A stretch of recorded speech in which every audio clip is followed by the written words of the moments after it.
अच्छा हाँ बिल्कुल बिल्कुल भैया लोग का कहना है कि क्या बोलते आपने भी रानी होती भाई।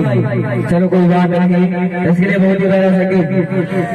अरे साहल के 12 महीने, अरे 12 महीने का साल, अरे साल में एक दिन ऐसा होता है जो रानी अवंती जी बाई के नाम होता है। वो दिन कौन सा है जहाँ पर रानी अवंती बाई को जो मनाते हैं,